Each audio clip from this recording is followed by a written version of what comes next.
তো চলো দেখাই বন্ধুরা, শুক্রবার দুপুরে আমি কি রান্না বান্না করেছি।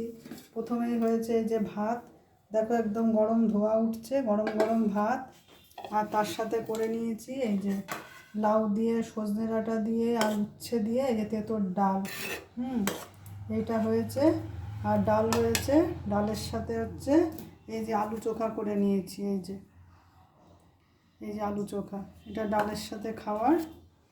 হ্যাঁ, আর হয়েছে থানকুনি পাতা, আলু, কাঁচকলা দিয়ে এই যে কাতলা মাছের ঝোল। এই যে দেখতেই পাচ্ছ একদম হালকা করে একদম রান্না হয়েছে, কোনো লঙ্কার গুঁড়ো কিচ্ছু দিইনি এতে, একদম হালকা পাতলা করে এই ঝোলটা রান্না করেছি এইটা। আর এইটা হচ্ছে সকালের একটু রুটি দিয়ে খাবার ভাজা করেছিলাম, আলু, ডিম, কড়াইশুঁটি দিয়ে, সেইটা একটু রয়ে গেছে প্রসাদের মতন। আর তার সাথে দেখো আর একটা জিনিস, এই যে এটা আমি করেছি, এই যেটা হলো বেলের শরবত। এই যে বেলটা গুলিয়ে রেখে দিয়েছি, এটা ফ্রিজে রেখে দেবো, তারপরে ঠান্ডা হয়ে গেলে এটা বিকেলবেলায় খাবো। তা দেখো তো এটা কেমন হয়েছে।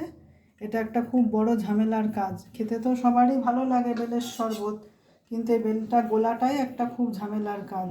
এই যে এটা দেখো কেমন হয়েছে এটা। এই যে এর মধ্যে নুন, একটু বিট নুন আর চিনি মিশিয়ে রেখে দিয়েছি, ঠান্ডা হয়ে গেলে তখন হচ্ছে এটা খাবো। তাই এই হয়েছে আমার আজকের রান্না বান্না। তোমাদের যদি ভিডিওটা ভালো লেগে থাকে একটা লাইক করে দিও আর সাবস্ক্রাইব করে দিও।